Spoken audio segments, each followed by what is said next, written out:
Bonjour tout le monde. On va commencer le temps que, comme d'habitude, tout le monde nous rejoigne donc pour vous présenter le webinaire d'aujourd'hui. Bienvenue à toutes et à tous pour ce troisième webinaire du cycle Changement climatique, transition écologique et éco-conditionnalité, les enjeux et les solutions, qui est proposé par la région Bourgogne-Franche-Comté en collaboration avec la SCOP Les Deux Rives et qui rythme notre mois de novembre jusqu'à début décembre, tous les mardis à cette heure-ci de 11h30 à 13h. Troisième rendez-vous aujourd'hui sur le thème des déchets de chantier. Vous êtes près de 300 inscrits et inscrites, élus, agents de collectivité, syndicats mixtes d'énergie, maîtres d'œuvre, concepteurs. On est ravis de cette mobilisation. Et j'en profite pour vous rappeler que ces webinaires sont enregistrés et seront disponibles en replay sur le site internet de la région Bourgogne-Franche-Comté. Stéphane Prédebon, je te passe la parole pour dire quelques mots sur la démarche de la région. Mhm. Aujourd'hui, pour privilégier les projets vertueux, la région elle a fait évoluer ses conditions d'aide et elle a mis en place une éco-conditionnalité. Pour vous accompagner dans cette mise en œuvre, la région vous propose un accompagnement non seulement en ingénierie, mais aussi par le biais de cycles de webinaires. Donc, le premier de ceux-ci, il nous permettra d'aborder les liens entre le changement climatique, la transition écologique et ses critères d'éco-conditionnalité afin d'examiner les enjeux et les solutions. Aujourd'hui, on abordera plus spécifiquement le domaine des déchets de chantier. Merci Stéphane. Donc, ce cycle de webinaire a pour vocation, comme tu le rappelais, l'acculturation et la montée en compétences des porteurs de projets en région Bourgogne-Franche-Comté dans le cadre de ce dispositif d'éco-conditionnalité autour du référentiel dont on va parler, qui est mis en place par la direction transition énergétique avec critérisation des aides régionales aux bâtiments et équipements. Et donc, ces critères sont appliqués aux thématiques qui sont les 5 sujets des webinaires qui nous rassemblent: eau, biodiversité, déchets, sobriété foncière et énergie. Pour nous présenter en 2 mots, donc Hélène Lundman et moi-même Céline Ross, on est toutes les 2 cofondatrices de la SCOP Les Deux Rives et nous avons le plaisir d'animer ces webinaires pour la région Bourgogne-Franche-Comté en tant qu'actrice de la transition écologique et accompagnons les professionnels du cadre de vie bâti vers la transformation des pratiques à l'aune des enjeux de l'urgence climatique. Nous œuvrons sur les sujets d'écologie du bâtiment au niveau national et notamment en région Bourgogne-Franche-Comté, en faisant monter en compétences et en mettant en réseau ces acteurs, professionnels et décideurs. Une expertise que nous déployons au travers de plusieurs métiers, dont la formation, l'animation du territoire, la création de ressources et le conseil au service du bâtiment alternatif. Et ce, en déployant une démarche, la démarche développement durable et qualité environnementale, la démarche DDQE. Aujourd'hui, on se retrouve donc sur le sujet des déchets de chantier. Marc Barra avait déjà commencé à nous parler de cette phase chantier la semaine dernière par le prisme de la biodiversité. Il nous rappelait l'importance de sa prise en compte dès cette étape du projet, qui passe par la sensibilisation des ouvriers et des points d'alerte sur les intrants et la délimitation des périmètres d'action. Aujourd'hui, on va, au cours de ce webinaire, continuer à explorer cette phase chantier par le prisme de la production et de la gestion des déchets. En effet, le BTP est le premier producteur de déchets et extracteur de ressources. Il est à l'origine de près de 3/4 des déchets produits en France, donc ça représente un immense gisement de matières premières à valoriser. Et les enjeux sont à la fois la préservation de l'environnement et le gain de compétitivité pour les entreprises concernées. La récente loi AGEC, loi anti-gaspillage pour une économie circulaire, incite et impose de nouvelles formes de traitement de ces déchets, dont on va largement parler aujourd'hui, comme le tri en pied de chantier, le réemploi ou encore le recyclage en boucle fermée. Ça s'inscrit dans un objectif global d'accélération du changement des modèles de production et de consommation pour limiter les déchets et préserver les ressources naturelles, la biodiversité et le climat. Donc, pour parler de ces enjeux et surtout des solutions à déployer pour enclencher ces nouvelles démarches, nous recevons aujourd'hui Geoffrey Mézaros. Donc, Geoffrey, tu es directeur économie circulaire au sein du réseau Origami à Strasbourg. Donc, en quelques mots, pour vous présenter le réseau Origami, tu compléteras bien sûr par la suite. Réseau Origami est un acteur local dans le Bas-Rhin qui accueille, trie et prépare au recyclage les déchets 5 flux, les menuiseries vitrées, différents flux sur les chantiers et propose une offre de réemploi des matériaux du bâtiment. Vous alliez préservation des ressources et des démarches environnementales, mais également création d'emplois pour des personnes en situation de handicap en tant qu'entreprise adaptée. Ton propos avec nous ce matin, tu vas nous présenter ce sujet des déchets du bâtiment dans une double démarche de réduction et de bonne valorisation. une approche globale pour outiller les acteurs du projet, au cœur de laquelle le statut de déchets évolue vers celui de matériaux, dans le cadre d'une économie circulaire de projet. Donc, Tout à fait. Stéphane Prédebon, si tu veux nous présenter quelques mots sur les objectifs du référentiel en termes de gestion des déchets de chantier.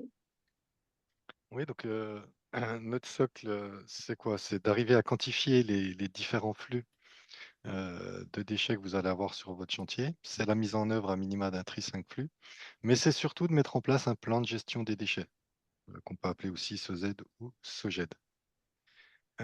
Oui, Geoffrey, tu as peut-être la slide Oui.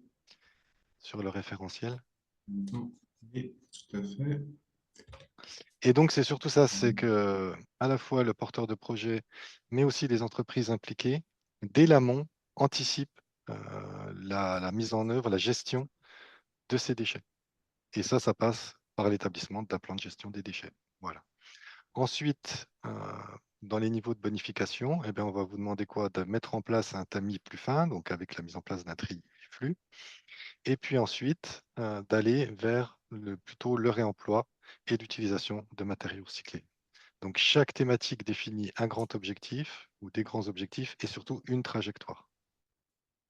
Donc, ce webinaire sur les déchets de chantier est articulé en 2 temps, en lien donc aussi avec le référentiel de la région Bourgogne-Franche-Comté. Un premier temps sur la problématique et les données de base du sujet, et un deuxième temps consacré aux solutions et initiatives locales en réemploi et recyclage pour combiner économie circulaire, inclusion et développement local. Chaque temps de présentation, une vingtaine de minutes, sera suivi d'un temps d'échange que nous animerons sur la base de vos réactions et questions posées dans la section chat.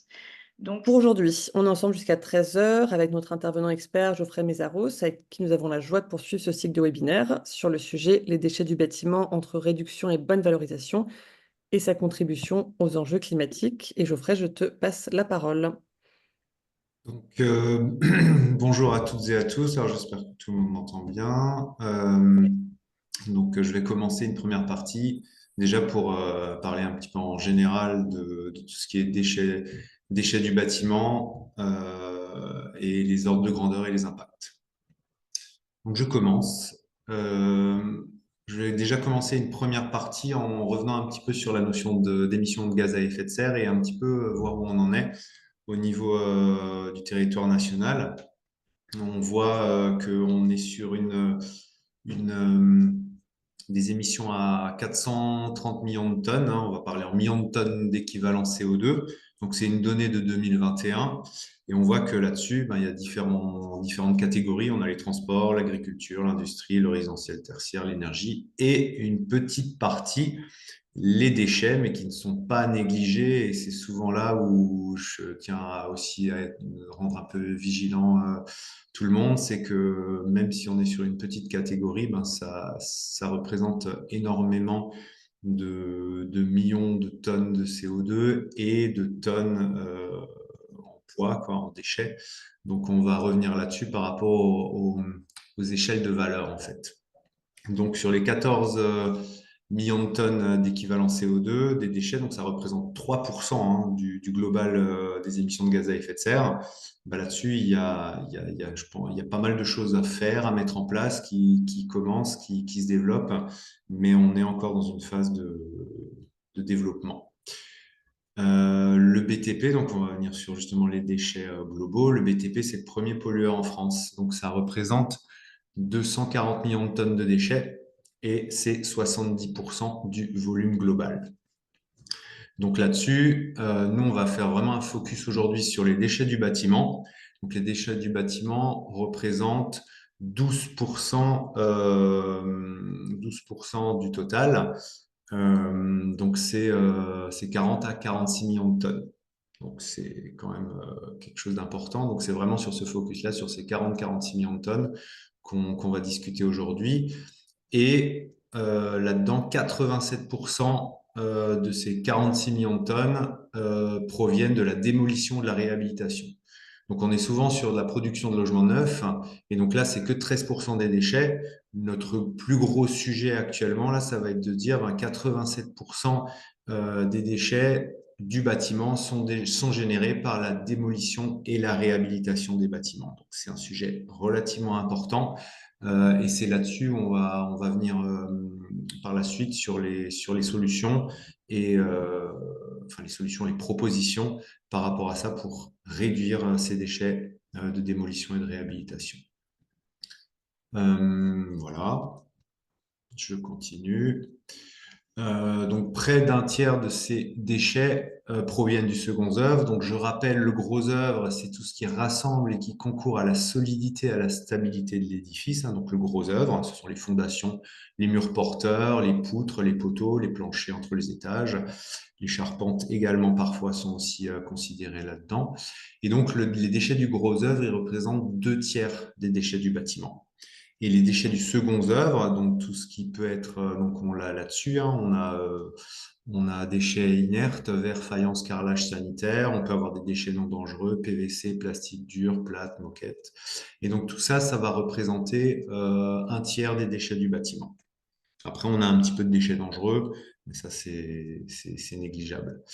Et donc, parmi ces déchets du second œuvre, il y a seulement 35% qui sont valorisés et seulement 1% qui sont réemployés.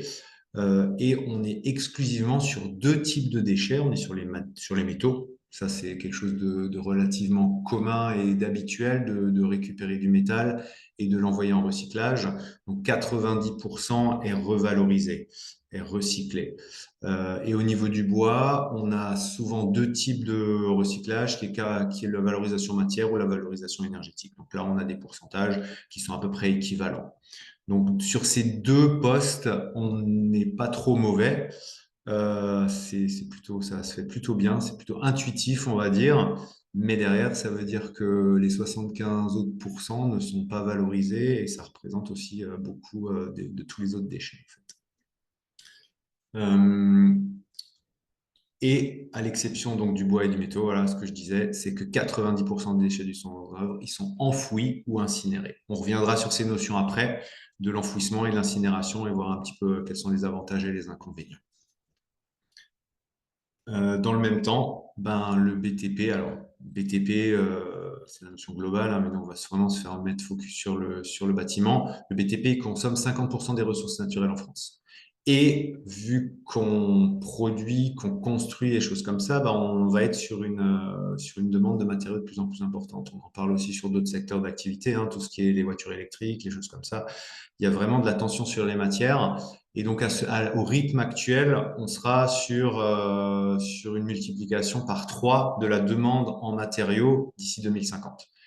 Donc, il y a vraiment des choses à faire par rapport à cette récupération des matériaux. Et donc, justement, voilà. Donc, on va vous montrer un petit peu des exemples, des notions de matériaux, de déchets, voir un petit peu les gradations dans tout ça. Donc, justement, la notion de matériaux, qu'est-ce qu'on peut avoir comme matériaux dans la construction du bâtiment, la déconstruction du bâtiment? Donc, on peut avoir une porte palière, un moteur de VMC, des tuiles, des sanitaires, ici des urinoirs. On peut avoir un radiateur, de la charpente, des IPN, donc charpente métallique ou charpente bois. Tout ceci, voilà, pas des cloisons, je ne trouve plus le mot, du plâtre, de la brique, garde-corps, voilà, garde-corps, des chemins de câbles, des faux plafonds, interrupteurs tout simplement, une porte intermédiaire et des menuiseries vitrées. Il y en a plein d'autres, mais c'était pour vous montrer un exemple de tout ce qui peut constituer un bâtiment, que ce soit individuel ou un grand bâtiment, un immeuble. Et là-dessus, c'est des matériaux en fait qui, comme on l'a précisé avant, à part le bois et le métal, on a quand même, il y en a certains qui sont constitués d'autres choses, ils vont pas forcément au recyclage. Alors que là, on les voit vraiment sous leur aspect spécifique. Ils sont vraiment, on peut les séparer des autres. On voit bien qu'ils ont un aspect et une forme spécifique. Et donc, il y a forcément des choses qui sont possibles au niveau du réemploi, au niveau du recyclage par rapport à tout ça. Donc c'est là où il y a des choses à développer. Nous, on essaye aussi de notre côté. Il y a d'autres acteurs qui le font. On reviendra par la suite sur ces questions-là. Voilà, donc c'était pour vous donner un exemple exhaustif de tout ce qu'on a. Il y en a plein d'autres. J'aimerais aussi venir sur les notions d'économie, donc la boucle de l'économie circulaire, donc l'économie linéaire et l'économie circulaire. Donc, je vais juste enlever le schéma. On part sur actuellement, enfin jusqu'à maintenant, on a beaucoup été dans un mode de consommation linéaire, c'est-à-dire qu'on prenait des ressources que la planète nous fournissait, on les transformait, on passait sur une production, on les distribuait, les acteurs ou les personnes les consommaient et après ça devenait un déchet et on passait ça en élimination ou en incinération plus récemment. Donc ça, on est vraiment sur une économie linéaire. Et donc on prend de la ressource, on la consomme et on la finit. Et c'est là où la planète, elle est dans des ressources justement finies et il y a des choses à mettre en place et c'est pour ça que le mode de circularité s'est mis en place, l'économie circulaire. Donc, on repart sur la même chose, on prend de la matière première, on va faire une conception, oui, une production, une fabrication, une distribution. On va consommer tout ça. Mais derrière, on va se poser la question, on va se dire, mais qu'est-ce qu'on peut faire avec ça? Donc, on a vu justement avant la notion de matériaux. Et on a une notion de déchets, j'y reviendrai aussi après. Donc là, on va pouvoir se dire, on va mettre en place des systèmes de collecte, des systèmes de recyclage, et on va pouvoir recréer de la matière première. Donc c'est ce qu'on appelle de la matière première secondaire pour pouvoir ensuite repasser la boucle et réutiliser ces matières. Il y a des matériaux des matières premières secondaires qui peuvent être utilisées beaucoup de fois et ça évite d'aller toujours puiser de la matière première dans le sol ou dans les écosystèmes. Il y aura forcément derrière des déchets qui vont être résiduels. Tout n'est pas recyclable, tout n'est pas réemployable. Donc, forcément, il y a toujours un dommage collatéral quelque part. Donc, il faut vraiment que ces déchets résiduels soient le minimum, qu'on essaie de les réduire au maximum. Donc voilà, les deux notions, économie linéaire, économie circulaire. Après, pour parler de tout ce qui est économie circulaire, on va arriver sur la hiérarchie des modes de traitement. Donc, quand on a un matériau qu'on a récupéré sur un chantier, sur une déconstruction, on a plusieurs modes de traitement. Donc là, qui est la hiérarchie sous forme d'une pyramide inversée. Donc, on va d'abord chercher d'être le plus vertueux possible. Donc, on va être sur une réduction à la source des matériaux. Donc là, une réduction à la source, c'est de dire on veut préserver les ressources en agissant par exemple sur l'éco-conception des produits. On va utiliser moins de matières premières, ou on va rallonger la durée de vie des produits, ou simplement on va se dire on ne va pas produire des choses qui ne sont pas nécessaires, donc pas de superflu. Donc là, on est vraiment sur matière première, préservation des ressources. Maintenant, si on est dans un mode de déconstruction, justement, on va déconstruire un bâtiment ou une maison ou n'importe. Et donc là, la première étape, qu'est-ce qu'on va essayer de faire? C'est qu'on va essayer de faire du réemploi. Et donc là, on est sur une notion de matériaux, ce que j'ai cité précédemment avec les exemples. Et donc là, le but, c'est qu'on va reprendre le matériau tel qu'il est et on va lui donner une seconde vie, voire une troisième vie, une quatrième vie. On pourra également l'utiliser dans d'autres applications. On ne va pas l'utiliser, une porte, on va la récupérer, mais on ne va peut-être pas l'utiliser pour une porte en tant que telle. Et ça s'appelle donc, la notion, c'est le détournement d'usage. Il y a certains matériaux qui ne peuvent pas être réutilisés comme ils ont été la première fois. Donc, on peut très bien prendre l'exemple d'une charpente bois. La charpente bois est un élément structurel. Il a servi une première fois pour soutenir un bâtiment.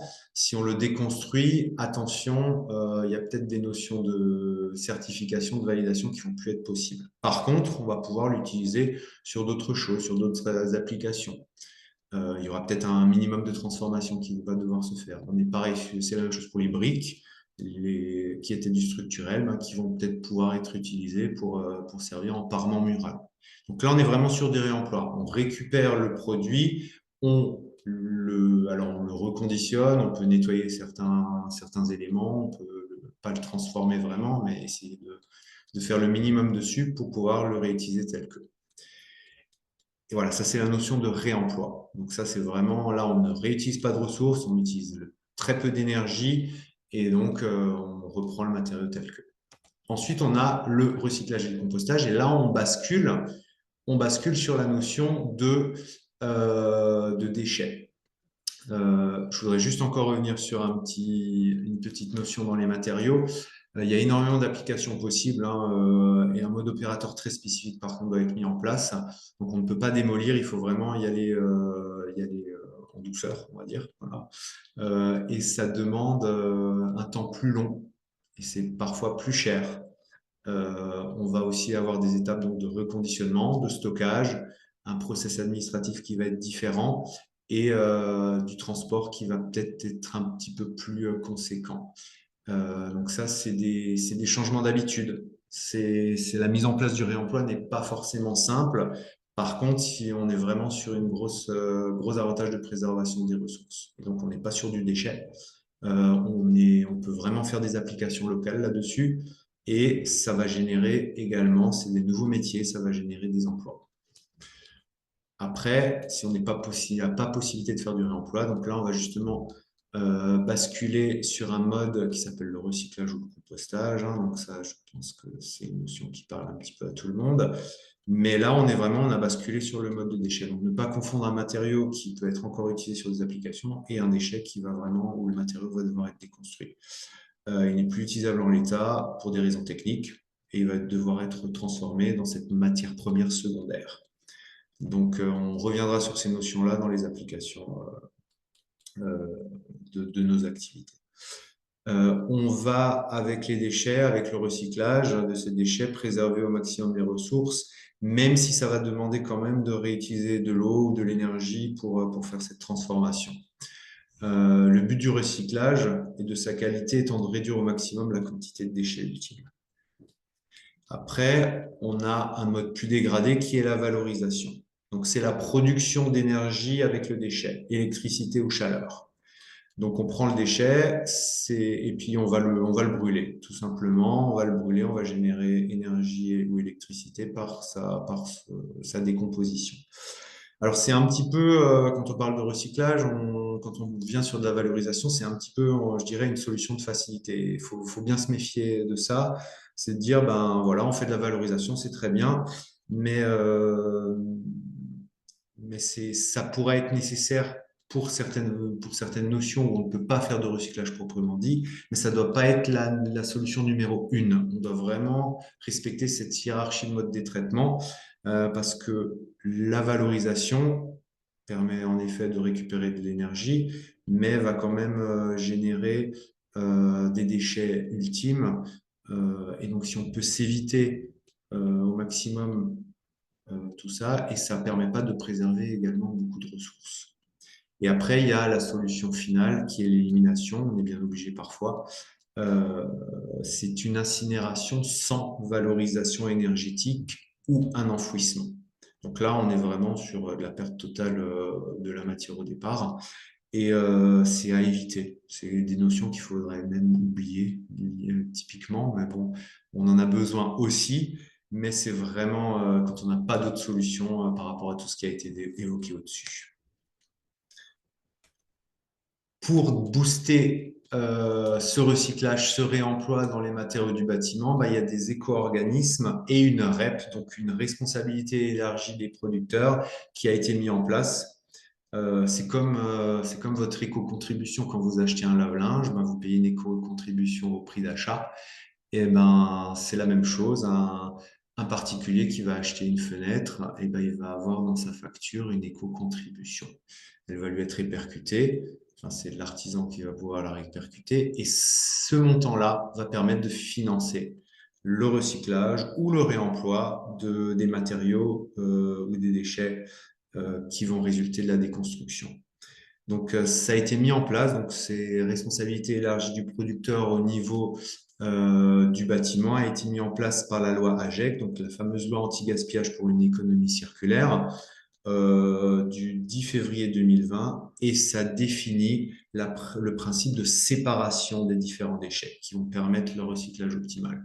Il faut savoir que pour un recyclage de déchets, ça va pas pouvoir se faire si tout est mélangé. Donc, c'est là aussi le but, c'est de passer sur de la séparation des matériaux qui va permettre justement derrière, les matériaux en mélange, de toute façon, vous n'arriverez pas à les recycler. Déjà, si Si vous avez une matière qui est composée de différents éléments différents, ça va être très compliqué de les recycler. Donc déjà, il faut vraiment séparer tout ça et ça passe déjà en premier lieu sur son chantier, sur sa déconstruction.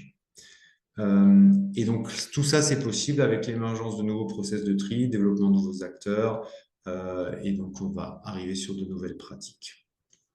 J'aimerais aussi venir sur le principe, donc au départ, ce qui avait été mis en place en 2016 sur le décret 5 flux de la loi de transition énergétique. Donc on était sur l'obligation pour toute entreprise de plus de 20 salariés qui génèrent plus de 1100 litres de déchets par semaine, tous déchets confondus, de devoir trouver un acteur privé pour collecter ces déchets. Donc le 5 flux était sur le papier carton, le métal, le bois, le verre et le plastique. Donc on voit qu'au niveau du métal pour le bâtiment et du bois, ça se faisait plutôt bien. Et il y a un décret qui a été ajouté en 2021 via la loi AGEC qui étend ce décret 5 flux à 7 flux. Et donc le 7 flux, c'est les déchets de fraction minérale, donc béton, briques, tuiles, céramique et pierre, et les déchets de plâtre. Et là, on rentre typiquement dans les applications des déchets du bâtiment. Et donc, tout ceci a été mis en place justement en lien avec le tri en pied de chantier et donc après, il y a des acteurs qui sont là pour favoriser ça, pour développer tout ça. Ce sont des éco-organismes. Et on en a 4 qui ont été mis en place. Ecominéraux, Valdelia, Ecomaison et Valobat. Et donc, c'est des acteurs qui permettent de mailler la filière en fait de tri en pied de chantier entre les acteurs des artisans, les acteurs de construction, déconstruction, et les acteurs de recyclage ou réemploi, ceux qui vont permettre de préserver les ressources et de booster le recyclage. Donc, on a ces 4 éco-organismes qui ont été mis en place. Donc, Ecominéraux, on l'entend bien par son nom, hein, c'est sur la catégorie 1, donc c'est des produits et des matériaux de construction considérés majoritairement en masse de minéraux. Donc c'est ne contenant ni verre ni laine minérale ou plâtre, ça peut être le béton enrobé, les pierres, la terre cuite, les céramiques, tout ce qui ne va pas bouger en fait, qui va plus être, il n'y a plus d'altération de l'élément. Valdelia et Ecomaison, les 2 autres, Ecomaison étant entièrement écomobilier, si ça parle à certains. On est sur la catégorie 2. On est sur les autres produits et matériaux de construction. Et donc, Valdelia et Ecomaison, ils étaient spécialisés au départ sur tout ce qui est mobilier, déchets mobiliers, ameublement. Et maintenant, ils s'étendent à d'autres déchets du second œuvre. Et on a Valobat, qui est le 4e éco-organisme qui prend les 2 en fait, qui s'occupe des déchets minéraux inertes et qui va aussi gérer les déchets de seconde catégorie. Donc tous ces acteurs, ils ont été mis en place et ils font le maillage entre les artisans qui vont être sur les chantiers, qui vont devoir évacuer leurs déchets, le principe de tri en pied de chantier et des acteurs qui vont pouvoir effectuer ce réemploi ou ce recyclage pour la préservation des ressources. Et pour coordonner tout ça, on a un organisme qui a été mis en place, qui s'appelle l'OCAB, et on y retrouve toutes les informations sur les filières de recyclage, sur tout ce qui est résultant de la loi AGEC. Et ça permet aussi de s'y retrouver un peu pour toute cette complexité et ces nouvelles pratiques. Et je vous invite aussi à pouvoir vous connecter sur le site de l'OCAB. Vous avez une carte où vous pouvez trouver les acteurs qui, selon le déchet généré, vous avez des acteurs qui sont déployés sur les différentes régions. Donc, ça permet aussi de coordonner tout ce maillage. Et je vais enfin parler d'une dernière chose, qui est le plan de gestion des déchets de chantier, justement. Donc, par rapport à tout ce que j'ai expliqué avant, il faut le mettre en place, ce plan de gestion des déchets. Donc, c'est appelé le SOGED ou le SOCED. Et pour s'assurer cette bonne gestion des déchets, les maîtres d'ouvrage existent de plus en plus souvent, en fait. Ils exigent de plus en plus souvent que les dossiers de réponse à un appel d'offres soient accompagnés d'un schéma d'organisation et de gestion d'élimination des déchets. Donc, SOGED. Et donc, on va dire, il y a un cahier des charges où on va donner un fil conducteur pour ce SOGED pour que les acteurs qui doivent le produire puissent s'en sortir. Donc, en gros, qu'est-ce que demande un SOGED? Il demande à spécifier les méthodes de prévention de la production des déchets, sur le chantier.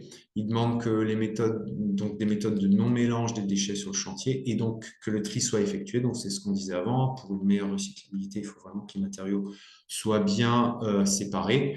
Donc, les méthodes de séparation des déchets au niveau du poste de travail. On a la description sur les bennes, les big bags, tous les types de contenants en fonction du type de déchets soient bien associés, bien mis en place. On doit avoir une zone de stockage définie pour les déchets et un accès facile, que ce soit en entrée ou en sortie. L'importance du tri en pied de chantier et qu'il y ait une signalétique qui soit cohérente et correspondante au type de déchets. Et là-dessus, on a aussi les installations de valorisation, traitement et élimination vers lesquelles seront dirigés ces déchets. Donc, on a vraiment dans ce plan de gestion, donc on a tout ce qui est en amont du chantier et on a tout ce qui est en aval. Et après, les moyens de contrôle et de traçabilité, parce que c'est bien beau de dire qu'on fait des choses, mais il faut pouvoir les prouver. Donc derrière, on va pouvoir indiquer des statistiques de sortie en spécifiant vraiment la traçabilité de tout ça, les acteurs qui ont été utilisés, les pourcentages de répartition des déchets. Et enfin, les moyens humains mis en œuvre pour assurer la réalisation du SOGET, donc que ce soit les acteurs en amont, les acteurs sur le chantier et les acteurs en aval. Et on reviendra après aussi sur les acteurs qui peuvent intervenir sur le chantier. Ça, j'en parlerai par la suite. Voilà, je vais m'arrêter là pour la présentation générale. Merci Geoffrey pour cette première partie. Donc, tous ces éléments qui posent les fondamentaux du sujet en lien avec le référentiel de la région Bourgogne-Franche-Comté. Rappel d'importance, à l'exception du bois et des métaux, 90% des déchets est enfouis ou incinérés. Merci d'avoir posé ce chiffre et de rappeler qu'au rythme actuel, si on passe sur une demande en matériaux en x3 d'ici 2050, l'enjeu en termes de récupération est assez immense pour assurer cette demande. Et de nous rappeler ce premier réflexe de réduction à la source des matériaux en étant dans une démarche d'éco-conception. Et c'est vraiment tout le propos aussi de ce cycle de webinaire et du référentiel qui est porté par la région Bourgogne-Franche-Comté, avec sur cette thématique des déchets, le rappel que tu as fait sur l'économie circulaire, ce passage du statut de ressources au statut de déchets et inversement, qui est accompagné aussi par le contexte légal et les éco-organismes. Donc voilà, on a un panorama qui est assez clair sur le sujet. On a quelques remarques et questions. Une remarque d'un participant qui nous suggère que la consommation linéaire n'est pas forcément historique, mais récente dans l'histoire de l'humanité, avec quelques générations voilà, qui ont été dans ce type de consommation, donc qui nous suggère de revenir sur la consommation circulaire. Au final, c'est des pratiques qui étaient déjà en fonctionnement avant la révolution industrielle. Une question sur la différence entre le réemploi et la réutilisation, si tu peux préciser ça, Geoffrey. Alors, réutilisation, j'ai pas forcément parlé de cette notion. Le réemploi, c'est vraiment de réemployer, réutiliser un matériau qui a été consommé, enfin qui a été produit pour une certaine application et qui va pouvoir vraiment être réutilisé dans cette même application ou quasiment la même. Et après, j'étais parti justement sur cette notion de détournement d'usage. Si je prends une menuiserie vitrée, parce que je connais un peu le sujet, une menuiserie vitrée, si elle a passé ses 30 ans à avoir été posée sur un bâtiment, elle va perdre ses capacités phoniques et ses capacités thermiques. Et donc, ça va pas être judicieux de la réemployer telle qu'elle. Donc, elle va pas, si on est en plus sur de la performance énergétique des bâtiments, elle va pas du tout rentrer dans ces critères-là. Donc, une fenêtre qui a fait son temps, elle a fait son temps. Donc, soit on peut la réutiliser pour faire autre chose, de la cloison ou des choses comme ça, ceux qui savent bricoler ou utiliser, mais sinon, ça va partir typiquement au recyclage. Donc voilà, la notion de différence entre réutilisation et réemploi, il n'y a pas vraiment enfin, à mon sens, à ma connaissance, il n'y a pas vraiment de différence. Voilà. On avait une remarque par rapport aux éco-contributions, hein, qui semblent pour le moment captées par des éco-organismes pour leur propre déploiement et pour l'amélioration des recyclages par des industriels, mais que le changement de paradigme, voilà, que tu rappelais, n'est pas encore orienté vers le réemploi. Tout à fait. On va dire que les éco-organismes sont plutôt focus. Il y a déjà voilà, c'est pas facile déjà de lancer tout ce maillage au niveau du recyclage. Donc, enfin, nous, on travaille avec Valobat qui a pris quand même pas mal les devants sur certaines catégories. On a Ecomaison et Valdelia qui sont des acteurs historiques sur les déchets d'ameublement, mais ça reste toujours du recyclage. Et derrière, le réemploi, ben, c'est quand même une notion qui est beaucoup plus complexe et qui fait un petit peu peur au niveau des acteurs et qui demande, comme je l'avais dit, à beaucoup alors pas forcément d'inconvénients, mais de demandes de changement justement des process et des fonctions et qui va souvent être plus cher en fait. Et c'est là où ça demande encore de faire un grand pas en avant pour pouvoir justement essayer d'améliorer ces process de réemploi pour que ça devienne un petit peu plus dans la norme, mais on en est encore bien loin. Après, ça commence à se développer, mais c'est des balbutiements, on est bien d'accord. Et une question aussi un peu sur les jeux d'acteurs à l'œuvre. Que demande la législation en vigueur en termes de gestion de chantier pour le maître d'œuvre? Comment est-ce que ça va évoluer avec les seuils, les nouveaux seuils de la RE? Et est-ce que cela va évoluer pour des rénovations globales type Mon Accompagnateur Rénove, un dispositif Mon Accompagnateur Rénove? Est-ce que tu Alors, as des éléments? ouais, je suis pas un grand spécialiste de Alors, ça, mais en tout cas, oui, avec la RE 2020, il y a des choses qui se développent. Mais alors normalement, hein, la loi AGEC impose ce tri en pied de chantier hein, sur ces 8 flux minimum. Alors après, allons plus loin. Mais c'est vrai que ouais, il y a déjà, ces pratiques-là ne sont pas forcément toujours mises en place. Donc c'est vraiment, enfin, c'est tout à développer encore. Les choses montent en puissance, mais il y a encore beaucoup de freins et de freins mentaux, hein, beaucoup, hein, pour basculer sur déjà les pratiques en place. si je peux me permettre de répondre Oui, sur la partie Mon accompagnateur rénove. tout à fait. Donc aujourd'hui, c'est pas une chose qui est prise en compte dans ces parcours-là. C'est plutôt l'énergie et la performance énergétique qui est mise en avant. Donc ça retombe sur les entreprises. Et les entreprises, elles sont quand même dans un cadre législatif, un cadre réglementaire qu'elles sont normalement obligées de respecter. Mais à ce jour, à ma connaissance, ça ne va pas plus loin. Une autre question sur le jeu d'acteurs et la répartition des rôles en groupement de maîtrise d'œuvre. Qui se charge d'élaborer le SOGED? Le coordinateur SPS, l'architecte, un bureau d'études, et qui se charge de contrôler le déroulement pendant et après le chantier pour le bilan? Ben, il n'y a pas forcément vraiment de contrôle, ça commence à venir. Nous en tant qu'acteurs du recyclage, on nous demande de justifier nos statistiques et choses comme ça. Mais après, sur les chantiers et sur la déconstruction, j'ai pas connaissance qu'il y ait vraiment des contrôles qui soient faits ou qui soient pour le respect de tout ça.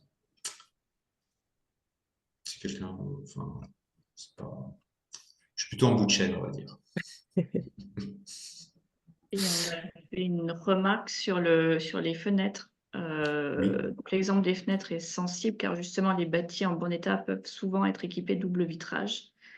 Car sinon c'est systématiquement remplacé par du PVC qui dans les flux de rénovation est changé tous les 10 ou 15 ans alors qu'au départ on avait du bois centenaire. Ce gâchis est très dommage pour la matière, pour l'architecture, le PVC, le pire déchet. Je pense que tu vas y revenir peut-être plus loin. Oui, tout à fait, Deuxième tout à partie. fait. Ouais, tout à fait. Mais oui, ça s'entend, hein, une fenêtre bois, ouais, du bois double vitrage et on est bien d'accord. Mais vous verrez dans les applications au niveau recyclage, on n'est pas forcément meilleur en bois qu'en PVC. Une une redemande de précision de chiffres sur la part des déchets produits par le BTP en France. Il me semble que tu parlais de 70% du volume global, Oui, tout à Geoffrey. fait. Oui, Ok, tout à fait. donc c'est bien 70% du Il y a volume global. 70% et dans les 70%, il y a, il me semble que j'avais dit 12% Oui, qui sont uniquement du bâtiment. Et c'est ce que après, il tu y a un disais, 2 ouais, tiers, un tiers. l'équivalence. Et une question sur le réemploi, comment est-ce qu'il s'insère dans un marché qui est normalisé par des éléments industriels? Donc sur l'acceptation, pardon, par les bureaux de contrôle, les calculs avec les éléments possibles dégradés par le temps d'usage, etc. Bah, actuellement, c'est un peu des notions assez floues et c'est ce qui met un frein justement au réemploi, c'est que sur certains éléments, ben, on doit pouvoir assurer les matériaux qui vont être en réemploi pour que les acteurs qui posent du réemploi bah, aient confiance en ça, quoi. Et c'est là où ça, c'est un petit peu un frein à ce développement. En fait, on n'a pas encore d'organisme spécifique, enfin de process spécifique d'assuranceabilité ou de certification. Après, ça dépend aussi de ce qu'on va réemployer. Euh, Parfois, on nous parle de décennal ou de choses comme ça, qui n'est pas forcément nécessaire. Alors, je pars prêcher pour ma paroisse sur un sanitaire qui est de la céramique et qui a tenu pendant 20, 30, 40 ans. Si elle y a pas, si elle n'est pas fendue, s'il n'y a pas de souci, il y aura pas de gros problèmes si l'installation est faite correctement. Donc, on peut essayer de mettre en place une garantie d'un ou 2 ans et puis derrière, c'est reparti, quoi. C'est un peu voilà, le frein actuel au réemploi. Mm. Si je peux mettre un petit complément Oui. sur les éléments de structure qu'on veut réemployer. Moi, j'ai un exemple en tête et sur cet exemple, ils étaient passés par des tests en flexion, traction, compression. Mais du coup, in fine, ça leur revenait aussi cher que de racheter des poutres neuves. Parce qu'ils sont obligés justement de pouvoir prouver les capacités mécaniques de la pièce. Alors, je parle uniquement pour les éléments structurels. Voilà. Donc, in fine, c'était pas rentable, entre guillemets, pour eux de repasser par ce système-là. Mais c'est souvent le cas avec le réemploi, hein. Le réemploi est souvent plus cher que du matériau neuf, malheureusement. Et c'est là où il y a tout à construire, il y a tout à développer pour faire des économies d'échelle, pour augmenter la filière, pour augmenter les volumes, pour justement arriver dans des process qui vont être économiquement plus concurrentiels, parce qu'on est toujours encore dans un monde économique voilà, qui perdure. Maintenant, avec les notions de triple comptabilité, de RSE et choses comme ça, il y a d'autres critères qui permettent aussi au réemploi de se développer. Mais on est d'accord que souvent, c'est plus cher. Je vous propose de passer au second temps consacré aux solutions concrètes et notamment à l'appui de chantier type sur le tri en pied de chantier et les réseaux d'acteurs pouvant être sollicités. Donc, oui, initiative locale, désolé, ça a un peu du mal à se lancer. Euh, donc, on va parler ici de ce que nous, on fait au niveau de Strasbourg et d'autres initiatives et comment combiner économie circulaire et inclusion et développement local. Donc, je vais vous présenter qui on est, hein, parce qu'il serait peut-être temps quand même, après 45 minutes de webinaire, de dire un petit peu qui on est. Donc, Réseau Origami, hein, qui fait partie d'un groupe inclusif, le groupe Altaïr, qui est basé dans le 67, et notamment à Strasbourg. Donc, Réseau Origami, on est un acteur de l'économie circulaire en entreprise adaptée, donc personne en situation de handicap. On a plusieurs activités, dont le recyclage des menuiseries vitrées en boucle fermée, donc qui se constitue dans un réseau d'acteurs de cette filière-là et de l'économie sociale et solidaire, donc Récif. Donc on est des acteurs qui recyclent des menuiseries vitrées avec des personnes en insertion ou alors avec handicap en entreprise adaptée. Et on fait également du tri et de la collecte en pied de chantier. On est typiquement dans les deux sujets qu'on a évoqués précédemment. Donc, je vais vous développer justement ces deux sujets-là par la suite. Je voudrais quand même parler un petit peu du groupe Altaïr. Donc, le groupe Altaïr, il est composé de 6 structures inclusives. On a des entreprises d'insertion, donc prestataires, qui s'occupe de tout ce qui est espace vert, travaux forestiers, maraîchage, agriculture. Donc ça, c'est des personnes, donc une entreprise d'insertion, elle a pour vocation d'embaucher des personnes qui sont éloignées de l'emploi. Donc sur un parcours de 2 ans maximum. Donc on les recrute chez nous, donc c'est un recrutement, hein, c'est une entreprise classique. Et on a pour vocation de les remettre au travail, de leur permettre de stabiliser leur situation personnelle par le biais professionnel et de les former à un nouveau métier. Ça peut très bien être autre chose ce qui est fait par exemple, prestataire, sur des espaces verts. La personne voudra faire cariste, eh ben, par contre, il va travailler chez prestataire et on va le former en parallèle au poste de cariste. Et quand il sortira de chez nous, ben, il devra sortir soit avec un emploi à la clé, soit avec une formation qualifiante. Donc, les structures inclusives, que ce soit les entreprises d'insertion ou comme Fil d'Altaïr qui est un atelier couture, ou les entreprises adaptées, donc les EA comme Réseau Origami ou Aquilea, on a un objectif de résultat. Donc, au bout de 2 ans, les personnes doivent sortir et on doit justifier des pourcentages de sortie positive. C'est ce qui est la condition sine qua non à nos subventions. Donc, ces structures inclusives, elles vivent, on va dire, avec un business model à 80%. Les 10-20 autres pourcents, c'est de la subvention, mais ça permet justement d'accompagner les personnes en difficulté d'emploi. Donc, on n'est pas des associations, on n'est pas des chantiers d'insertion qui sont subventionnés à 80%. C'est vraiment, le fonctionnement économique enfin, le modèle économique doit fonctionner. Et après, on a encore, oui, on a une autre entreprise qui fait de la préparation de colis pour la Poste, sur les différents sites de la Poste, et qui a les 2 agréments, entreprise d'insertion, entreprise adaptée, et une entreprise de travail temporaire d'insertion. Et donc, toutes ces entreprises-là, ben, c'est aussi pour parler un petit peu sur les marchés, des clauses sociales, des marchés réservés ou des clauses inclusives sur les marchés BTP, bâtiments. Ben, c'est typiquement des choses qui peuvent, que nous, on permet de solutionner parce la loi impose un certain nombre d'heures d'insertion sur les chantiers ou des choses comme ça. Et donc, ça, avec nos entreprises, on est capable d'intervenir sur ces notions-là. Voilà. Donc, c'est aussi des choses qui vont être demandées sur les chantiers par rapport à des appels d'offres. Donc, sachez que l'ESS peut totalement répondre à ces critères-là. Et donc, Réseau Origami, voilà. Donc, nous, on a comme activité le recyclage des menuiseries vitrées en boucle fermée. Donc, on a lancé ça il y a 3 ans et demi avec le réseau Récif. Donc, on est 25 adhérents, mais je vais revenir dessus. Donc, c'est quoi? Comment on fait le recyclage des menuiseries en boucle fermée? Donc, une première étape, on va faire de la collecte. On va déposer des contenants sur les différents sites, donc que ce soit une déchetterie professionnelle, que ce soit sur des points d'apport volontaires qui sont référencés sur le site de l'OCAB. Et on va aussi recevoir des gisements via notre partenaire Saint-Gobain, et je vous expliquerai pourquoi après.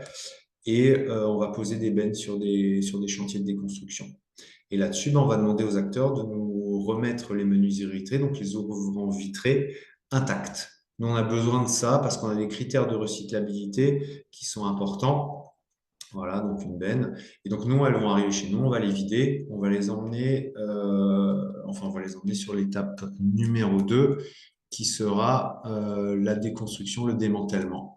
Donc, on place tout ça, on a notre zone, on va positionner les ouvrants sur notre table de casse et on va y aller. Donc, vous voyez que nos collaborateurs, ils ont des équipements de protection individuelle, donc des chaussures de sécurité, des casques avec visière, des lunettes, des gants anti-coupure et des manchettes, parce que c'est quand même un métier qui peut être dangereux si on n'a pas les bons EPI.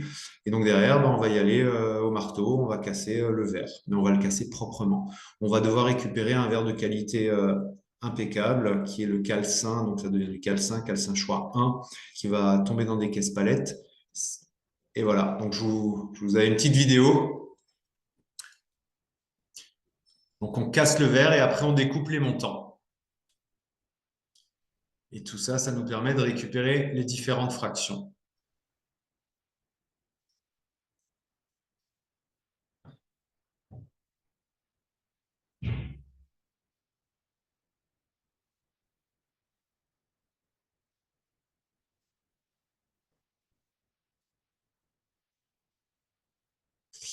Et donc, en faisant ces étapes-là, on va vraiment séparer les différentes matières. Donc, on va avoir d'un côté le verre propre, le calcin choix 1 ou calcin choix 2, si on est sur des fenêtres bois à simple vitrage, par exemple, qui vont avoir beaucoup trop de polluants à la casse.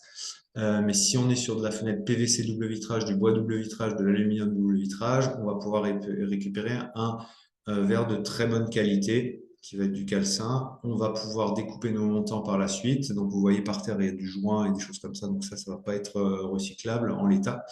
Donc, c'est toujours la part, on va dire, sur une menuiserie PVC. Il va rester 10-20% de déchets qui vont passer à la valorisation, à l'élimination. Par contre, 80% sur une fenêtre PVC, ça va être de la boucle fermée. Cette fameuse boucle fermée, ça veut dire qu'on va pouvoir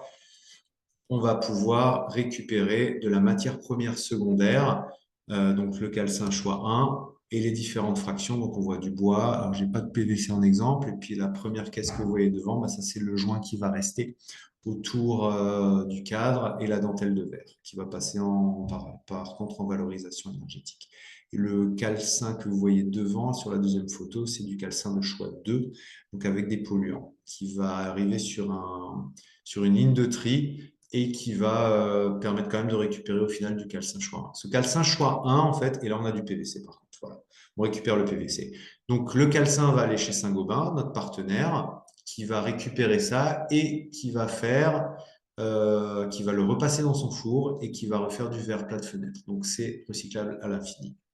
Donc voilà, l'envoi sur les filières de recyclage. Donc ils vont venir une fois que notre benne est pleine. Ils vont venir, ils vont le chercher tel que et ils vont l'envoyer chez Saint-Gobain.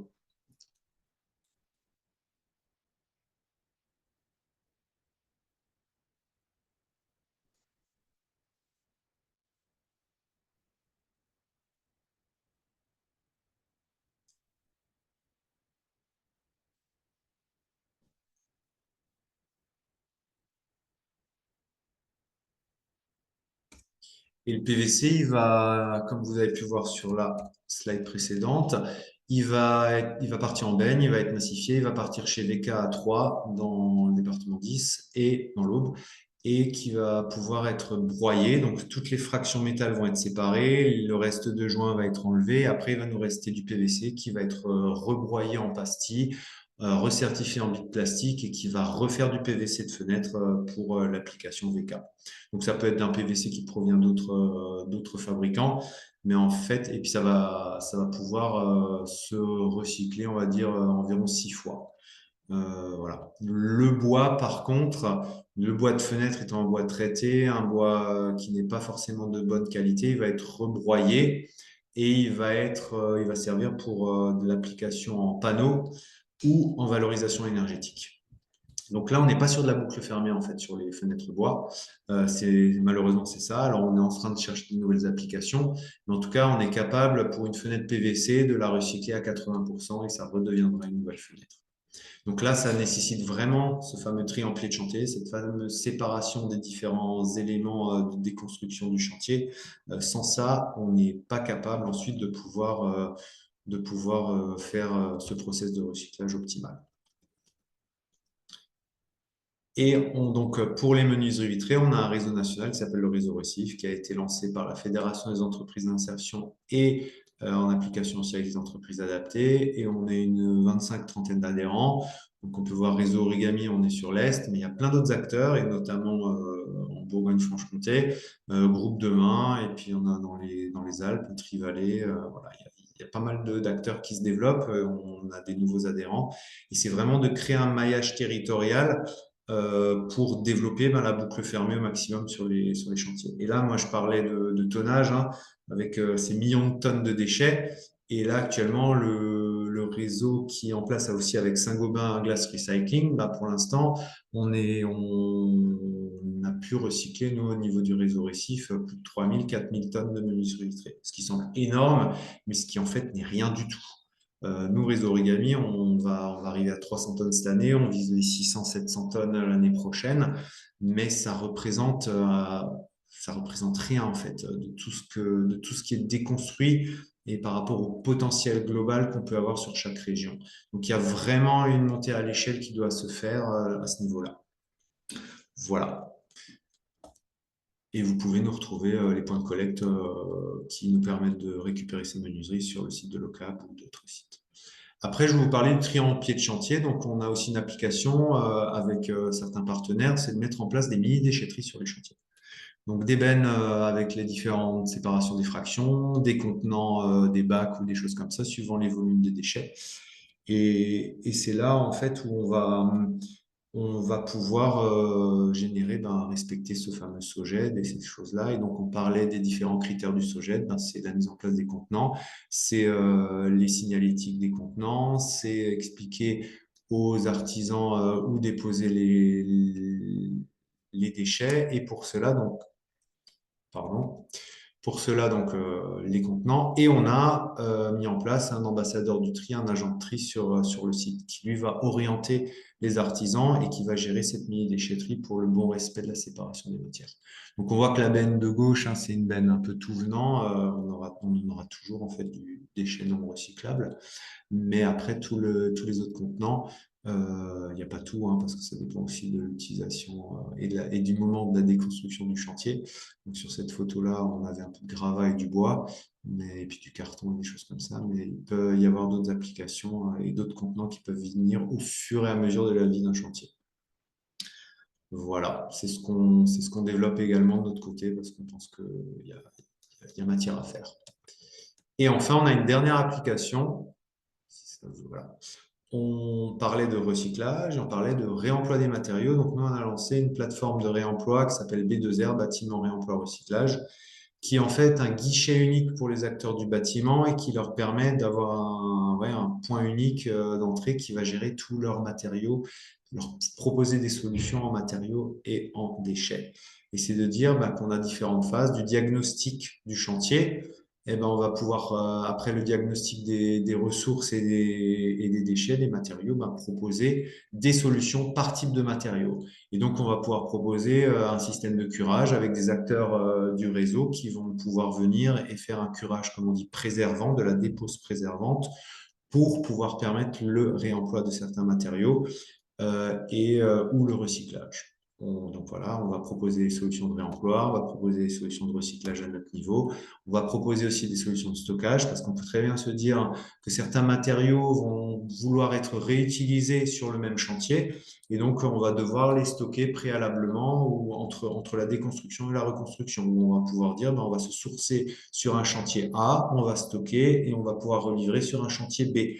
Tout ça, c'est notre travail en fait. Donc c'est un projet qui se développe, qui n'est pas encore totalement on va dire, bien développé, voilà. Enfin, mais en tout cas, on pousse pour cela et ensuite on propose la vente des matériaux si ce n'a pas été récupéré sur le chantier prévu en amont et via une plateforme aussi numérique sur le Grand Est qui s'appelle par exemple réemployer.fr. Vous pouvez aller faire un tour, vous verrez, vous pouvez cliquer, c'est aussi à base d'une carte et vous voyez les matériaux qui sont disponibles sur les différents sites de réemploi. Voilà, dans le Grand Est, c'est ce qui essaie de se développer. Et nous, au niveau de B2R, on est parti sur le constat qu'il y avait certains matériaux qui étaient réemployables, mais pas tout. Je vous ai montré tous les matériaux avant sur le slide. Et en fait, certaines portes, certaines applications ou d'autres éléments, c'est compliqué de les réemployer. Donc, nous, on est vraiment parti focus sur 3 matériaux, les sanitaires, donc soit urinoir, vasque, bidet, enfin pas bidet, mais bon, vidoir, WC suspendu, WC sur pied, tout ça. Ça, on se dit que c'est vraiment tout ce qui est à base de céramique, c'est vraiment quelque chose qui est réemployable facilement. Il faut juste y aller sur un curage préservant et ne pas y aller à la masse. Donc, comme dit, ça prend plus de temps, ça coûte plus cher, mais derrière, on préserve des ressources. On évite d'envoyer tout ça à la benne. C'est quand même volumineux et c'est quand même dense. On part aussi sur les rails de chemin de câble qui peuvent aussi servir sur d'autres applications facilement et les dalles de faux plafond. Il y a moins de succès pour ça, mais on pense que sur certains types de dalles de faux plafond, il y a des choses à faire. Donc, de partir sur des réemplois, ça économise des ressources, ça évite des déchets. Et c'est vraiment ce qu'on essaie de développer au maximum dans le Grand Est. Et il y a d'autres applications, il y a plein d'acteurs. On peut avoir Mineka, on a Cycle Up sur Paris, on en a plein qui se développent. que ce soit ça. Au niveau du tri en pied de chantier, pour revenir sur le tri en pied de chantier, il y a des acteurs sur l'ouest, Tri and Collect qui se développe. Voilà, ça commence, la filière monte en puissance, mais on est toujours sur du balbutiement, on est sur des acteurs qui sont volontaires. Et c'est là où, oui, les éco-organismes devraient un petit peu plus pousser pour que tout ça, ça se développe, pour qu'on arrive à augmenter tout ça. Voilà. Je vais m'arrêter là pour les applications et je reste disponible pour vos questions. Merci Geoffrey pour cette revue de l'écosystème des acteurs du recyclage, du tri et de la collecte, avec aussi le prisme des acteurs du réseau récif que tu représentes et que tu as aussi cité dans les différentes régions, et aussi avec des applications concrètes comme le recyclage des menuiseries vitrées en boucle fermée. On avait déjà quelques questions qui avaient été partagées lors de la première partie,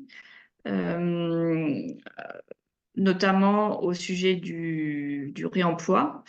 En effet, le réemploi est balbutiant, avec des acteurs qui se cherchent et qui n'ont pas toujours les moyens de faire avancer le changement, mais les partages d'expériences sont nécessaires. Les concepteurs pour l'inventivité des détournements et intégrations, les artisans pour la connaissance fine de la matière et des matériels, et les associations pour le temps de remise en état et la logistique. Du coup, un petit warning par rapport aux maîtres d'ouvrage qui souhaiteraient aller trop loin. On peut desservir le réemploi si on exige des tonnages ou des pourcentages de réemploi trop importants, avec des matériaux de mauvaise qualité, des quantités insuffisantes ou des partenaires inexistants. Si je peux compléter, c'est vrai que on doit y aller déjà, on doit lancer le réemploi, mais c'est vrai que vu que les acteurs sont sur le lancement, bah, c'est pas toujours simple et c'est déjà d'y aller petite échelle, mais d'y aller, et c'est là où ça permettra de développer tout ça. Mais c'est vrai que, et puis nous, quand on va se sourcer, voilà, c'est ça, se sourcer sur des sanitaires, ben, on va pas pouvoir réemployer tous les types de sanitaires. Donc, on va faire des expertises, on va regarder, et il y a des choses qui sont pas réemployables. Et donc, le réemploi doit rester sur des produits de qualité. Parce que si on commence à vouloir faire du réemploi sur des produits qui sont de mauvaise qualité, qui ne remplissent pas les cahiers des charges, ou qui sont voués. C'est pour ça que nous, on s'est aussi arrêté à trois types de déchets. Tout vouloir réemployer n'est pas forcément possible. Donc, c'est une gestion fine de cette question-là qui nécessite vraiment une implication de tous les acteurs pour vraiment que la chaîne globale, elle puisse être bien coordonnée et que les process puissent bien être coordonnés pour pouvoir avoir un réemploi de qualité. Parce que si le réemploi ne sera pas de qualité, ben, on ne changera jamais les manières de faire, en fait. Après, ce qu'on voit bien aussi à travers ta présentation, c'est que non seulement on préserve la ressource, mais on recrée de l'emploi local. Et ça, c'est très important pour nos territoires, de pouvoir se recréer une activité, de créer une nouvelle activité économique liée à cette filière. Ben nous, on a pu se développer par rapport au recyclage, le réseau récif également. Donc vraiment, c'est des métiers d'avenir. Et comme dit, hein, ben, il y a un gros potentiel parce que quand on voit les volumes qu'on fait en menuiserie vitrée, on a une marge conséquente. Enfin, on a vraiment une grande marge de développement. Et le réemploi, idem. Mais c'est vrai que l'emploi local, il pourrait être boosté énormément par rapport à toutes ces activités. Peut-être une question sur la plateforme B2R, avec quel type de maître d'ouvrage vous travaillez autour de cette plateforme, sur quel type de projet travaillez-vous sur la plateforme? Alors nous, clairement, on est en lien. B2R, c'est un accord, enfin un développement entre Réseau Origami et BOMA Les Bonnes Matières. BOMA est un bureau d'études diagnostiques matériaux qui fait donc des diagnostics PEMD, diagnostics déchets sur les différents chantiers de déconstruction, et qui va, par rapport à ces diagnostics, préconiser du réemploi, du recyclage ou autre chose par type de matériaux. Et c'est vraiment avec BOMA qu'on a décidé de lancer la plateforme B2R. Et c'est BOMA qui, en amont des chantiers, des liens avec les maîtres d'ouvrage, les maîtres d'œuvre, donc que ce soit des bailleurs ou des bailleurs sociaux, bailleurs privés, bailleurs publics. Mais en tout cas, c'est BOMA qui essaie de développer au niveau des cahiers des charges, au niveau des rédactions des cahiers des charges des constructions, de dire, ou de construction justement, de dire il faut intégrer du réemploi dans tel et tel. Alors c'est pas facile hein, de changer les pratiques parce que souvent quand on dit vous devez intégrer, je sais pas, 1% de réemploi dans votre chantier, les acteurs ils sont perdus, hein, ils savent pas trop quoi faire. Et c'est pour ça qu'il faut qu'il y ait des applications concrètes qui se développent sur les territoires. Donc c'est vraiment une montée en puissance de tous les acteurs en même temps. Et c'est là où tous les acteurs concepteurs doivent aussi ne pas être trop réfractaires ou frileux à faire du réemploi sur leur chantier. Mhm. Une question justement sur l'anticipation du type de déchet qui sera produit à grande échelle. Donc, est-ce qu'on peut anticiper ces éléments et envisager sa revalorisation dans une nouvelle architecture de façon plus globale? Anticipation, je vois pas. Enfin, Bah, on a ouais, vas-y, pardon. oui, bah, j'imagine que c'est sur, sur les modes de construire, en fait, Oui, dans la conception, en fait, d'intégrer déjà tout à peut-être fait. des éléments qui sont liés à la déconstruction le plus en amont possible et d'avoir à un moment donné cette base aussi d'être en connaissance de cette base de gisement pour pouvoir adapter la conception avec l'existant. Et peut-être que ça, c'est des choses que vous constatez dans les programmes avec les maîtres d'ouvrage avec lesquels vous travaillez sur la plateforme. Oui, après oui, alors nous, pour l'instant, hein, c'est le début, hein, donc c'est plutôt, ils ont une idée, ils se disent, ah bah voilà, on a besoin de réemployer du sanitaire, mais c'est vrai, et donc ils viennent se sourcer. Mais c'est vrai qu'il y a des choses qui peuvent être envisageables en conception d'un chantier en disant, si c'est une réhabilitation, essayer de récupérer le maximum d'éléments du chantier pour les remettre. Voilà, donc je reviens toujours sur le sanitaire. Si c'est une salle des fêtes ou chose comme ça et que qu'on remplace un urinoir par un autre urinoir, on peut remettre le même en fait, hein. Mm, Mais tout ça, ça se réfléchit en amont, ça se prépare. Il faut surtout pas penser le réemploi en bout de chaîne. mm, Ça va pas marcher. Donc vraiment, le réemploi, il est à la rédaction des marchés, des choses comme ça. C'est là-dessus qu'on arrive à prévoir les choses et à les prévoir bien et à les mettre en œuvre. mm. On avait une question aussi au sujet du recyclage des menuiseries avec gaz argon. Est-ce que c'est possible de le Il y a- recycler? Oui, oui, alors normalement, nous, on n'a pas de.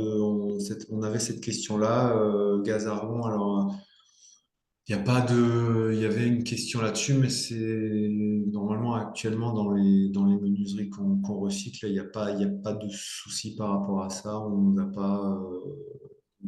plus des problématiques amiantes où là-dessus, on est vraiment obligé de faire très attention. Et là, il y a des questions qui relèvent, mais le gaz argon n'est pas un sujet important.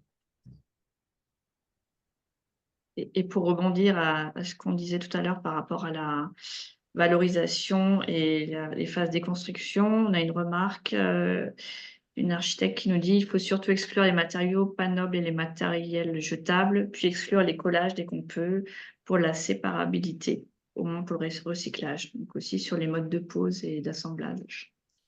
Ça, c'est l'éco-conception, hein, tout à fait. Et nous, on a eu aussi une application, juste pour revenir, on a eu un chantier spécifique qui est en déconstruction sur Strasbourg. Et on a récupéré d'anciennes menuiseries vitrées d'il y a 50 ans en bois, simple vitrage. Voilà, on a essayé de récupérer au maximum le verre et tout.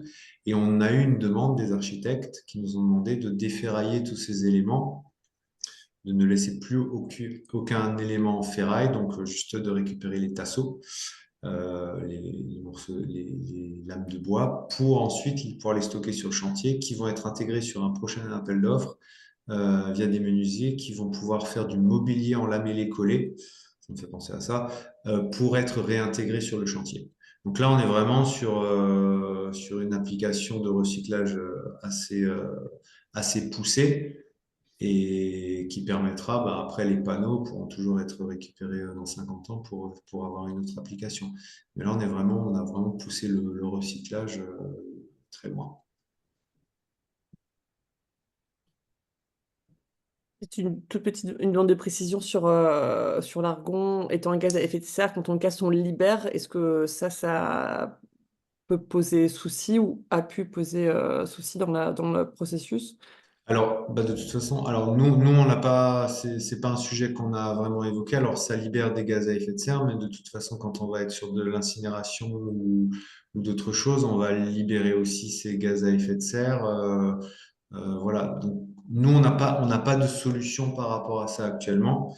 Oui, ça se libère, on est bien d'accord, mais pour l'instant, on voit pas trop comment éviter cela. Mhm.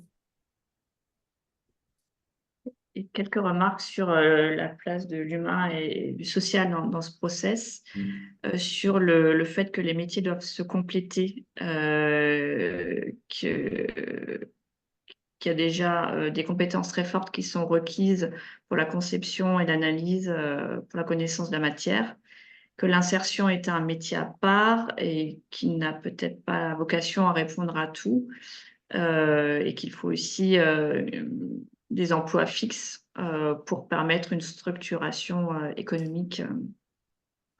Enfin, Oui. voilà, pour que Ouais, ouais. Nous, par exemple, dans nos structures, hein, on a des agents en insertion qui vont, on va dire, pour l'instant, être les petites mains du recyclage, mais on a besoin quand même des éléments structurels pour pouvoir développer la filière, les process et des choses comme ça. Donc, on aura toujours des personnes qui vont rester dans nos structures, qui vont superviser tout ça.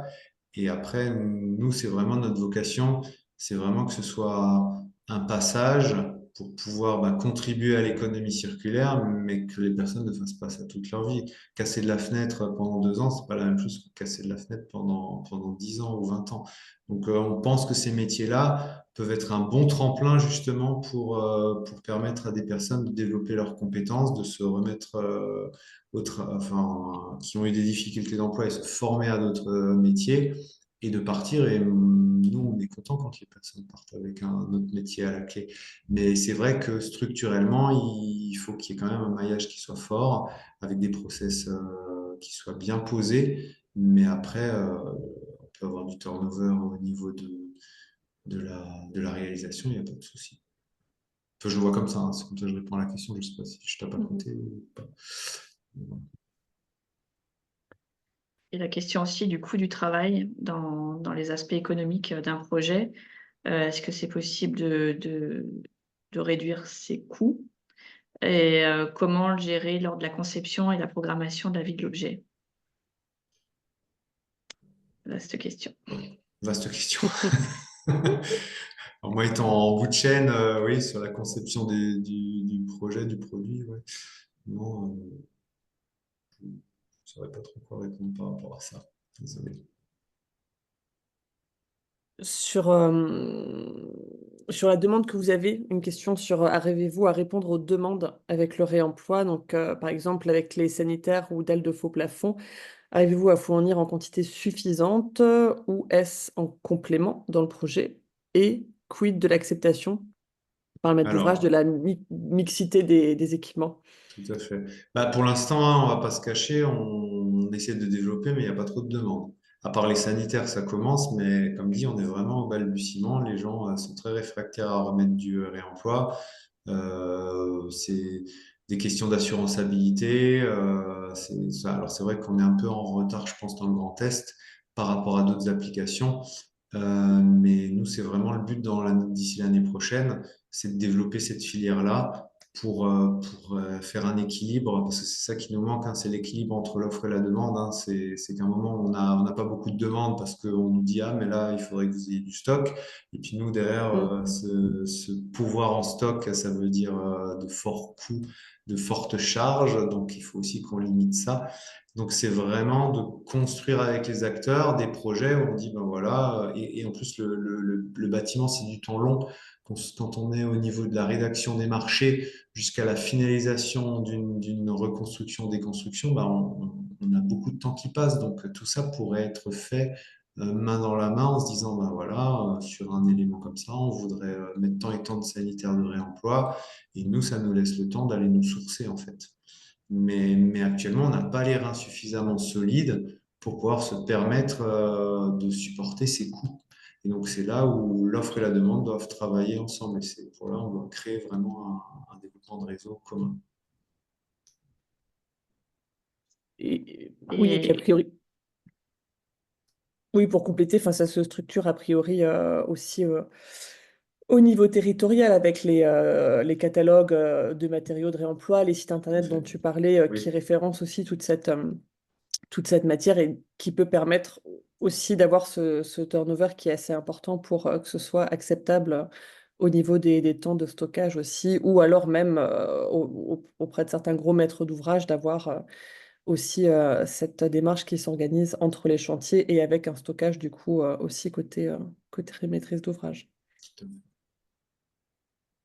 Et pour continuer sur les leviers qui peuvent favoriser ces pratiques, est-ce que les assurances commencent euh, à vous suivre sur ce Euh, type de non, pas. projet, les bureaux de contrôle, enfin tout le... C'est des questions qui se sont posées. On avait un groupe de travail, nous, avec l'Eurométropole de Strasbourg, et c'est vraiment les questions qui venaient beaucoup et qui vont devoir avancer dans les prochains temps. C'est que il faut vraiment qu'on ait, alors soit on certifie nous-mêmes nos matériaux et on prend le risque nous-mêmes en disant, bah voilà, s'il y a un défaut sur 1 ou 2 ans, on va vous le remplacer, ou alors devoir développer tout ça avec, oui, les bureaux de contrôle et tout, mais c'est vraiment des questions, on est encore au début, hein, donc c'est dans la prochaine année, c'est vraiment, il faut voir qu'on monte à l'échelle par rapport à ça. Tout à fait.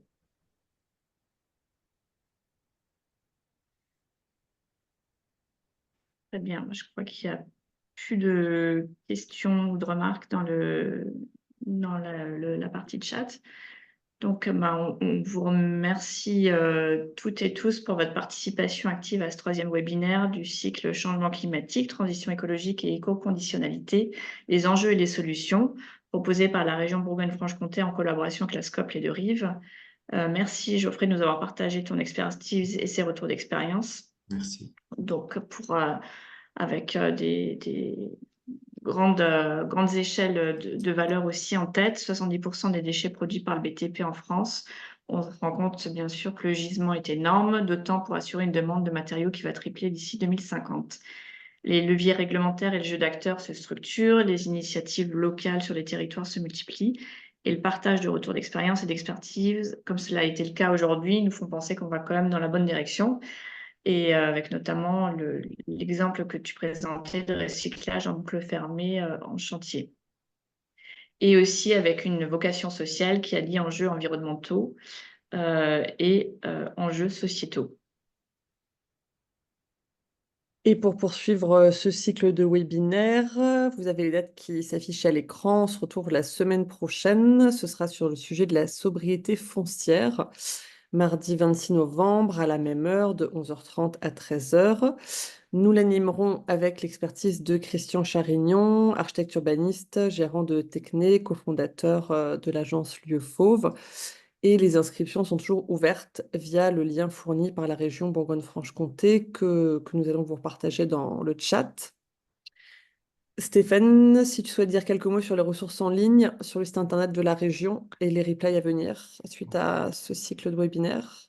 Oui, donc à l'adresse indiquée là sur la slide, vous pourrez retrouver notamment un petit motion design qui récapitule ce qu'on essaye de faire avec ce référentiel éco-conditions. Vous retrouverez aussi un début de ressources bibliographiques pour chacune des thématiques. Alors, pour l'instant, il n'y a que quelques documents. On va le nourrir au fur et à mesure et on va agrandir cette base de données pour que vous puissiez trouver des documents qui correspondent à votre niveau de connaissance, du plus bas au plus élevé. Et puis, on mettra aussi sur cette page les replays, les diaporamas. Ça sera fait à la fin du cycle, donc courant décembre.